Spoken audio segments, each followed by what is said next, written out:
क्या शिवलिंग में चढ़ा हुआ जल एवं प्रसाद ग्रहण कर सकते हैं? सबसे पहले समझते हैं क्या शिवलिंग में चढ़ा हुआ जल ग्रहण करना चाहिए या फिर नहीं। कई विद्वानों का मत है कि शिवलिंग में चढ़ा हुआ जल ग्रहण नहीं करना चाहिए, कई विद्वानों का ये भी मत है कि ग्रहण करना चाहिए। तो इसके विषय में हमारे पुराणों में कहा गया है।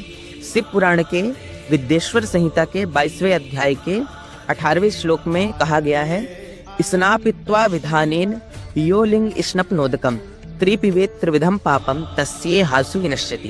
बड़ा ही सुंदर श्लोक कहा गया है। इस श्लोक में कहा गया है कि जो भी भक्त शिवलिंग का विधिवत पूर्वक स्नान करा करके और उस जल से 3 बार आचमन करता है, ओम केशवाय नमः, ओम माधवाय नमः, ओम नारायणाय नमः, जो भी 3 बार आचमन करता है इस जल से, उसके समस्त तीनों प्रकार के पाप नष्ट हो जाते हैं। कायिक वाचिक मानसिक तीनों प्रकार के पाप नष्ट हो जाते हैं। समझते हैं शिवलिंग के ऊपर चढ़े हुए प्रसाद को ग्रहण करना चाहिए या फिर नहीं। इसके विषय में भी कई विद्वानों का मत है। कई लोग कहते हैं कि ग्रहण कर लेना चाहिए, कई लोग कहते हैं कि बिल्कुल भी नहीं खाना चाहिए। तो इसके विषय में शिव पुराण के अनुसार, शिव पुराण के विद्येश्वर संहिता के 22वें अध्याय के 15वें श्लोक में कहा गया है, लिंगस्यो परिदत्तम यत् नैवेद्यम भूत भावनम तद भुंक्त्वा चंडिकेशस्यो गणस्य च भवेत् पदम।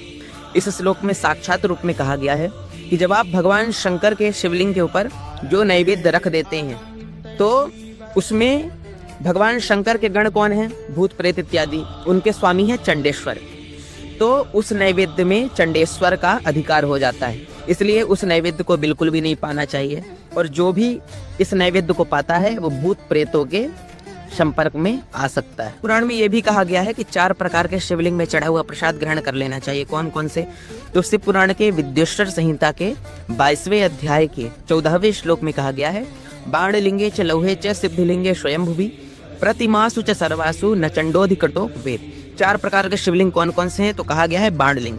बाणलिंग का अर्थात है नर्मदेश्वर शिवलिंग, जो नर्मदा मैया से स्वयं प्रकट होते हैं। उन शिवलिंग में चढ़ा हुआ प्रसाद ग्रहण कर लेना चाहिए, उसमें चंडेश्वर का कहीं भी स्थान नहीं रहता। दूसरा है लौहे च। लौहे का अर्थात है कि जो धातु से बने हुए शिवलिंग हैं, धातु से अर्थात सोने चांदी पारद इत्यादि जो भी धातु से बने हुए शिवलिंग हैं उनमें चढ़ा हुआ प्रसाद ग्रहण कर लेना चाहिए। फिर बताया गया है सिद्धलिंग, जो शिवलिंग स्वयं में सिद्ध हो जाते हैं, कोई संत मुनि वहाँ पर तपस्या करते हैं, शिवलिंग सिद्ध हो जाते हैं, तो उन पर भी चढ़ा हुआ प्रसाद ग्रहण कर लेना चाहिए। और फिर कहा गया है स्वयं भुवि, जहाँ पर स्वयं भगवान शंकर ही शिवलिंग के रूप में प्रकट हो गए, जैसे 12 ज्योतिर्लिंग है, उनमें चढ़ा हुआ प्रसाद ग्रहण कर लेना चाहिए। और ये भी कहा गया है कि इनका प्रसाद ग्रहण करने से चांद्रायण व्रत का फल प्राप्त हो जाता है। राधे राधे।